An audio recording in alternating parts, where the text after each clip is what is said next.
वो खबर तो आप लोगों ने पढ़ी होगी कि अब कोर्ट में भी बनेंगे अस्थाई जज। और आखिर क्यों हो रही है इनकी नियुक्ति और अस्थाई जजों की ज़रूरत क्यों पड़ी है। तो 22 जनवरी को सुप्रीम कोर्ट ने हाई कोर्ट्स में लंबित आपराधिक मामलों के बढ़ते बैकलॉग को देखते हुए एक अहम कदम उठाया। कोर्ट ने रिटायर्ड जजों को अस्थायी तौर पर फिर से नियुक्त करने का सुझाव दिया है। सुप्रीम कोर्ट हमारी सर्वोच्च अदालत है। संविधान के अनुच्छेद 124 के तहत सुप्रीम कोर्ट की स्थापना की बात की गई। 28 जनवरी 1950 में स्थापना हुई थी। तो भारत की न्यायिक व्यवस्था देश के करोड़ों नागरिकों के लिए सबसे अहम है, लेकिन आजकल हमारी अदालतों में मामलों का बैकलॉग बढ़ता ही जा रहा है। लाखों मामले सालों से अटके हुए हैं और न्यायाधीशों की कमी के चलते ये समस्याएं और गहरी हो गई। यही कारण है कि अब सुप्रीम कोर्ट ने अस्थायी जजों की नियुक्ति का फैसला किया है। हालांकि सवाल यह है कि आखिर कोर्ट को ऐसा कदम क्यों उठाने की जरूरत पड़ी और इस कदम से मामलों का समाधान मिलेगा या फिर यह भी एक अस्थायी उपाय साबित होगा। और देखिए, एक आप लोगों ने इस तरह की बातें सुनी होंगी कि किसी का फैसला आता है उसे मरे हुए 7 साल हो गए थे, और किसी के मामले का फैसला होता है उसे 20 साल जेल में रखा जाता है, बाद में कह दिया जाता है वो निर्दोष है। अगर समय पर सुनवाई हो जाती तो उसे न्याय मिल जाता। क्या है मामला?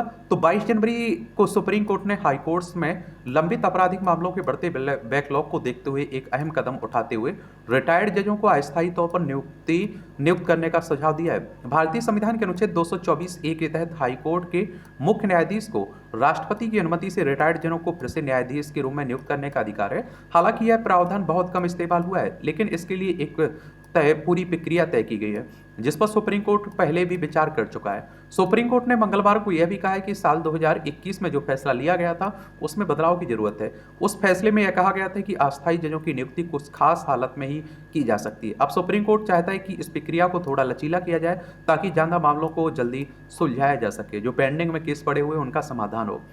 अस्थायी न्यायाधीशों की नियुक्ति कैसे की जाती है? भारतीय संविधान के अनुच्छेद 224 ए के तहत हाईकोर्ट के मुख्य न्यायाधीशों को रिटायर्ड न्यायाधीशों को फिर से न्यायाधीश के रूप में नियुक्त करने का अधिकार है, लेकिन इसके लिए राष्ट्रपति से सहमति लेनी पड़ती है। यह एक अस्थायी नियुक्ति होती है, यानी इन जजों को एक खास समय के लिए नियुक्त किया जाता है और इन्हें स्थायी जजों जैसा नहीं माना जाता है। इस प्रक्रिया के बारे में 1998 में एक तरीका तय किया गया था जिसमें मेमोरेंडम ऑफ प्रोसीड्यूर कहा जाता है। इसके तहत जब सेवानिवृत्त जज सहमति देते हैं तो वे फिर से काम करेंगे तो उनका नाम राज्य के मुख्यमंत्री के पास भेजा जाता है। फिर मुख्यमंत्री से केंद्रीय कानून को भेजते हैं, कानून मंत्री को, और जो उसे सुप्रीम कोर्ट के मुख्य न्यायाधीश से परामर्श करने के बाद प्रधानमंत्री के पास भेजते हैं। प्रधानमंत्री के बाद राष्ट्रपति को एक सिफारिश भेजी जाती है जो आखिरी फैसला लेते हैं। हालांकि लोक प्रहरी बनाम भारत संघ 2021 के मामले में 2021 में एक मामले में सुप्रीम कोर्ट ने यह भी कहा था कि इस पूरी प्रक्रिया को सुप्रीम कोर्ट के कॉलेजियम, मुख्य न्यायाधीश और 2 सीनियर जज के माध्यम से किया जाए। इस कॉलेजियम से ही नियुक्ति की सिफारिशें की जाए। अस्थायी जजों की नियुक्ति की बात हो रही है और क्यों जरूरी है, आखिर अस्थायी न्यायाधीशों की नियुक्ति क्यों जरूरी है?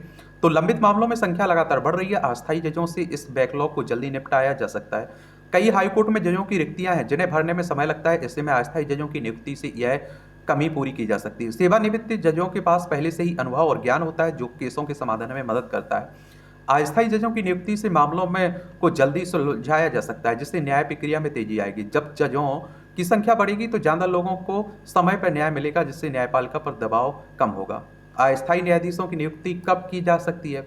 सुप्रीम कोर्ट ने 2021 में इस मुद्दे पर अपने फैसले में यह स्पष्ट किया कि अस्थायी न्यायाधीशों की नियुक्ति केवल उन परिस्थितियों में की जा सकती है जब कुछ खास शर्तें पूरी होती हों, और इन शर्तों के तहत अगर आप देखेंगे उच्च न्यायालय में 20% से अधिक रिक्तियां हैं तो इन रिक्तियों को भरने के लिए नियमित न्यायाधीशों की नियुक्ति प्रक्रिया लंबित है, तो अस्थायी न्यायाधीशों की नियुक्ति की जा सकती है।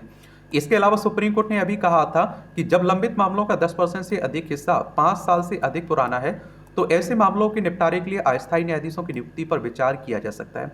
यह उपाय उन हाईकोर्टों में विशेष रूप से लागू होता है जहां लंबे समय से जजों की नियुक्तियां भरी नहीं जा सकी, न्याय की प्रक्रिया बाधित हो रही है। सुप्रीम कोर्ट ने यह भी सुझाव दिया कि प्रत्येक मुख्य न्यायाधीश को एक पैनल तैयार करना चाहिए और जिसमें सेवानिवृत्त और जल्द सेवानिवृत्त होने वाले न्यायाधीशों को शामिल किया जाए और जिन्हें अस्थायी नियुक्ति के लिए चुना जा सकता है। ये न्यायाधीश आमतौर पर 2 से 3 साल की अवधि के लिए नियुक्त किए जा सकते हैं ताकि उनकी विशेषज्ञता का लाभ कोर्ट को मिल सके और लंबित मामलों के समाधान में तेजी लाई जा सके। अतीत में अस्थायी न्यायाधीशों की नियुक्ति कब की गई थी? तो भारत में अस्थायी न्यायाधीशों की नियुक्ति की प्रक्रिया अपेक्षाकृत कम बार हुई है और सुप्रीम कोर्ट ने इसे एक निष्क्रिय प्रावधान कर दिया है। 2021 में सुप्रीम कोर्ट ने कहा था अब तक इस प्रक्रिया का उपयोग केवल 3 बार हुआ है। इस आंकड़ों से यह स्पष्ट होता है कि इस प्रावधान का इस्तेमाल बहुत कम हुआ है और इसे केवल विशेष परिस्थितियों में लागू किया जाता है। उदाहरण के तौर पर असम के हाईकोर्ट में कुछ वर्ष पहले सेवानिवृत्त न्यायाधीशों को अस्थायी रूप से नियुक्ति किया गया था ताकि लंबित मामलों को शीघ्र निपटाया जा सके। और हालांकि इन नियुक्तियों की संख्या बहुत कम रही है। केवल उन उच्च न्यायालयों में ही यह प्रक्रिया लागू की गई जहां मामलों का बैकलॉग अत्यधिक था। न्यायाधीशों की नियुक्तियां बहुत लंबी समय से बनी हुई थी। सुप्रीम कोर्ट ने इस मामले में यह भी कहा है कि अस्थायी न्यायाधीशों की नियुक्ति प्रक्रिया को नियमित और सुव्यवस्थित तरीके से लागू किया जाना चाहिए ताकि यह सुनिश्चित किया जा सके कि यह कदम न्याय के विस्तार में मददगार साबित हो। कोर्ट ने यह भी कहा है कि उच्च न्यायालयों में अस्थायी न्यायाधीशों की नियुक्ति के बाद उनकी कार्यक्षमता और प्रभावी योगदान की निरंतर समीक्षा की जानी चाहिए ताकि यह सुनिश्चित किया जा सके कि नियुक्ति का उद्देश्य सही दिशा में काम कर रहा है। और अस्थायी न्यायाधीशों की नियुक्ति कब की जा सकती है? जब हाईकोर्ट में जजों की 20 या उससे ज़्यादा सीटें खाली हों। यदि जजों की नियुक्तियां लंबे समय से भरी नहीं जा रही हैं, जब हाईकोर्ट में 10% से ज़्यादा मामले 5 साल से अधिक पुराने हैं, अगर नियमित नियुक्तियों में बहुत देरी हो रही हो तो अस्थायी नियुक्ति की जा सकती है। जब कोर्ट में मामलों को जल्दी निपटाने की जरूरत महसूस हो ताकि बैकलॉग कम हो सके। अस्थायी न्यायाधीशों की नियुक्ति क्यों जरूरी है? तो आप देखेंगे कि भारत में उच्च न्यायालय में लंबित मामलों का बैकलॉग एक गंभीर समस्या बन चुका है। इस समस्या के समाधान के लिए नियमित न्यायाधीशों की नियुक्ति भी देरी और रिक्त पदों की अधिकता एक बड़ी चुनौती बन चुकी है। 2021 में सुप्रीम कोर्ट ने यह बताया था कि हाईकोर्ट में लगभग 40% रिक्तियां हैं जिनके कारण न्यायिक प्रणाली पर दबाव बढ़ गया था। ऐसे में अस्थायी न्यायाधीशों की नियुक्ति एक प्रभावी समाधान हो सकता है और तो तत्काल प्रभाव से कामों के निपटाने में मदद कर सकते हैं। इसके अलावा सेवानिवृत्त न्यायाधीशों के पास पहले से ही न्यायिक कार्यों का अच्छा अनुभव होता है और जिससे वे तुरंत काम में लग सकते हैं और किसी भी प्रकार की प्रारंभिक तैयारी के बिना कोर्ट के मामलों का समाधान कर सकते हैं। यह न केवल न्यायिक कार्य में गति लाता है बल्कि बैकलॉग को भी कम करने में मदद करता है। सुप्रीम कोर्ट ने इस बात को भी माना कि अस्थायी न्यायाधीशों की नियुक्ति से न्यायिक प्रणाली में विविधता और सामर्थ्य भी बढ़ेगी क्योंकि सेवानिवृत्त न्यायाधीशों के पास अनुभव के साथ साथ विस्तृत दृष्टिकोण भी होता है और इसीलिए जरूरी अस्थायी जजों की ज़रूरत पड़ रही है। आप लोग क्या सोचते हैं? अपनी राय आप लोग दे सकते हैं, बता सकते हैं। धन्यवाद।